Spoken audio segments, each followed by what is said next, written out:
Hey guys, it's Lindalyn here with the Google Hangouts 101 that I promised y'all. I am going to try to give it to you in the simplest possible form that we have so that it's very easy for everybody to follow. So here we go. First thing you need to know is you're going to have a YouTube channel or account.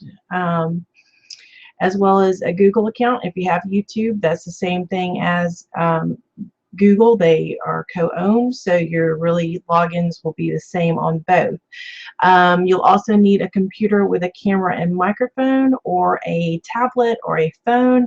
I prefer to use my computer over those other two things, but you can do those.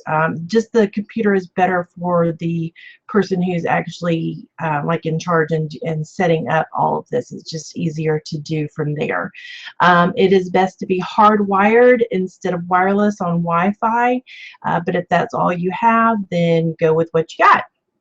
All right, so those are the things that you will absolutely need. Here is the website that you will want to go to start your Hangouts. You don't need to pre-schedule these or anything like that. As far as in Google, you can do it through this.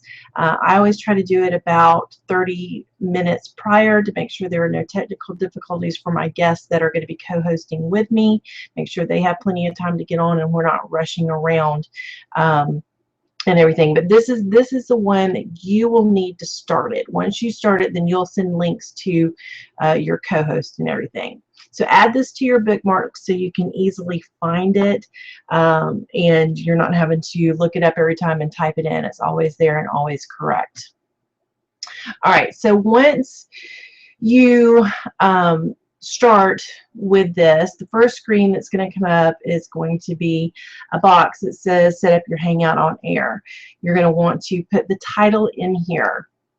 It's very important to say your title at least 4 times while you're in your broadcast. That way it's going to come up in Google searches and YouTube searches and things like that. So name your Hangout what it needs to be, so it will help it come up in searches if this is something that is there for you. We do Posse Team Training every week with Brent and Julie French, and that's exactly what it's called, Posse Team Training, and the date of the training so everybody can kind of go back and figure out when it is. You do not have to add guests here. On that second line it says add your guest by email or name or what have you. That is not important to do here. As a matter of fact, it is sometimes not a great way to do it because they don't always get the notification. So once you fill that in, you're going to see that the green button there at the bottom will light up green, and you can click on it, and then you will go straight into the page where you're going to make adjustments and things like that. So once you're there, you'll be able to click on that green button that says start Hangouts on air. Don't worry, it's not live yet. You've still got time to do some adjustments, but it just gets everything set and ready to go for you. Next screen you're going to see is where you will take the website that's there on the address bar and share that with your co-host. I use Facebook messages just because everybody has that. It's easy. They can click on it from there and open it up in a new window, and it's going to be good to go for them. So that's the link you need to give to your co-host. Again, I suggest 30 minutes prior, at least 15 minutes prior, in case they've got something going on they've forgotten, or just, you know, stuff happens, life happens, like with all of us. So I would say, you know, minimum 15 minutes ahead of time, but I prefer 30 minutes ahead of time. Okay, from there, down at the bottom, your right-hand side, you're going to see the name of your Hangout, and then there's also right underneath that it says links. When you click on that box, it's going to pull up 2 different links, which I can show you back on the previous screen in that white box down there. The top one is the YouTube link. The bottom one is a HTML video embed link that you would use on, like I use it in my 22 Social app on Facebook so that I can broadcast these via my Facebook page. my business page, you can just give the YouTube link and they can watch it straight on YouTube, broadcasting live from there. My 22 social link, it enables it to be more easily viewed on tablets and phones and things like that. So if you have any questions, there's a link there to the one that we use weekly for our posse training, and on the French's page, and you can click, there's a link at the bottom that says clone this app, and it'll take you to 22 Social that gives you some information about that. If you're interested in that, feel free to message me and ask me any questions about that as well. I've been using 22 Social for about 3 years now, and love what I can do with those apps on my business pages. All right, so those links are where you are going to send people to watch the video. All right, next you're going to want to click on that what looks like a little blue camera over on the left hand side.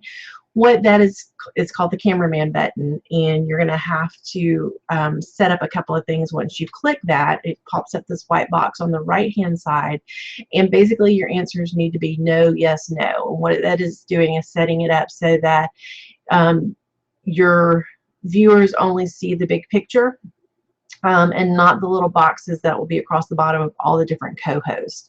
That way, you know, in case somebody's kid comes up in the background while you're talking, your guests are not distracted by what's going on but with the other guest.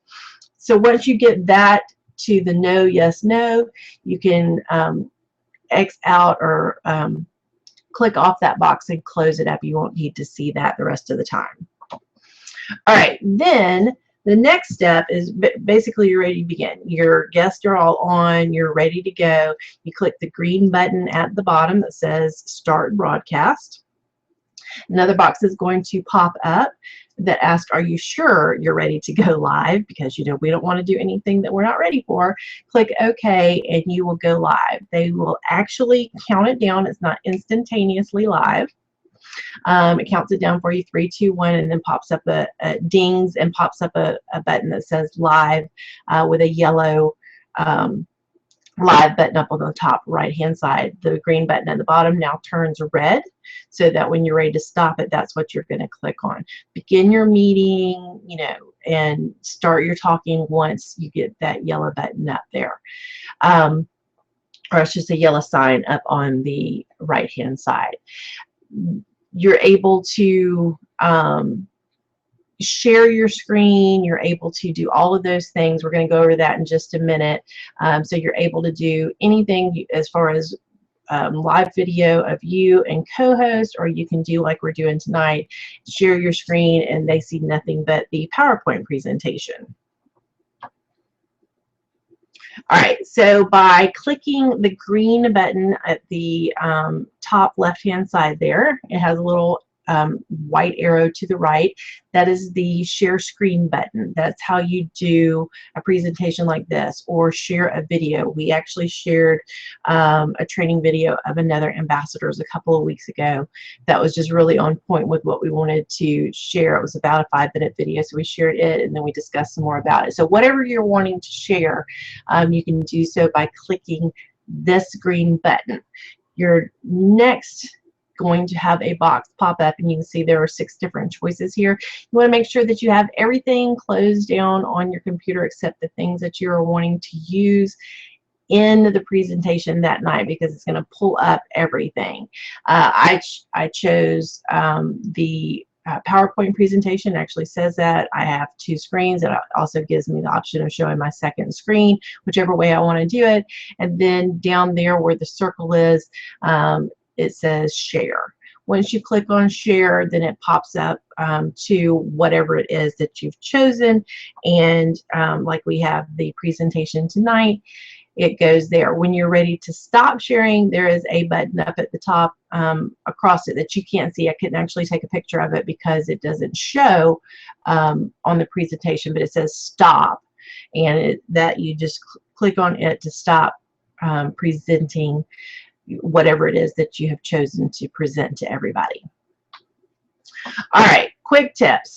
All co-host microphones are live when they come onto the broadcast, and the way that Hangouts has it set up is whoever talks, it switches their camera so that they're the ones being seen while they're talking. In order for you to control who's being seen, so that, you know, let's say a co-host child comes up and talks to them and they're whispering, even though they're whispering to the child, it may pick them up and it would switch the camera to them. So you can do what is called white boxing or highlighting of whoever is speaking. So you can tell by the box down in the bottom corner for me that it's got the white outline around it. That means that I am the one that the camera is going to be on while I'm speaking. If you're manually doing this, one box will be highlighted. When somebody else starts to speak, you have to go over and click on their box and highlight them. If no boxes are highlighted, then it's just going to bounce back and forth to whoever is speaking. So that's probably clear as mud, but once you do it a couple of times, you'll see what that does and how you can control the camera that way. Fun little effects. There's a little gold box down here over on the left hand side. It has a little magic wand on it, and there are things in here like hats that it puts on you virtually and backgrounds and different things. I personally use only the sound effects. There's applause, there's drum rolls, there's bugles, there's laughing, there's, you know, little crickets chirping in case it gets real silent and you don't, you know, your joke didn't get a laugh or whatever. I don't know. Anyway, just different sound effects that you can use if you're, you know, maybe applause for when you're praising somebody on your for an achievement or something like that. So those are fun little things that you can do. Then to simply end your Hangout, the red button at the bottom says stop broadcast. And that's all you do is click that button and it turns it off. It is automatically transition from a live event to a YouTube video with the same link that you had before. So if someone missed it and you had put that link into an event page or on your team page or wherever it may have been, that link is still work once it's recorded and is no longer live. It's still the same link. I personally use vanity links sometimes, like for the virtual summit. We use, you know, virtualsummit.com and just put everything there. Or if, like for our posse training, I do a shortened link for possetraining.com so that it's not this whole big thing that's out there. So those are just a couple little things there to help you guys with all of that. A few things to make sure everything goes smoothly. Always send your links out, like I said, at least 30 minutes ahead of time, just in case there's any technical difficulties. Be sure to have a bottle of water on hand, because when you talk a lot, your throat gets dry and you're not going to be able to get up and go get something, especially if your meeting or what have you is going to last 30 minutes or longer. Be sure to face towards a light so that you're not lit from behind. If your lights are behind you, it kind of darkens your face and it's harder for people to see you. Daytime natural lighting is best if you can face towards it, but if that's not possible, make sure that you have a light at least overhead, possibly a little in front of you will make things look better. Of course, go to the restroom before you start.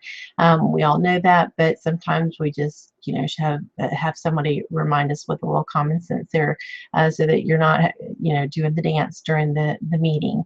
And prior to pressing the green start button, you're able to talk or chat with your co-host. So kind of consider it being that you're in the green room prior to a broadcast on TV or something. You're able to chat with them, go over anything you may need to go over, talk about the PowerPoint, whatever the case may be. You're able to talk to them, and it's not recorded until actually that green button is pressed and it says live there on your Hangout. I think this is about it, guys. I sure hope that it's helped you all understand Hangouts compared to Zoom. You can have up to 9 co-hosts with you live. I don't know why you would need that many ever. because personally, I think it would get chaotic having that many people. That's just my personal opinion, all on at the same time. But you can have an unlimited number of viewers. You can do it as long as 8 hours long. So all of that is free at no extra charge. So you guys, let me know what you think. If you have questions, let me know that. Private message me, whatever you want to do. You don't have to be my friend to send me a message. I have a very open Facebook, and so you just send me a message. If you want to follow me, feel free to do that. I will follow you back if I'm able to. Thanks so much, guys. I hope this helps everybody out with that. Bye-bye.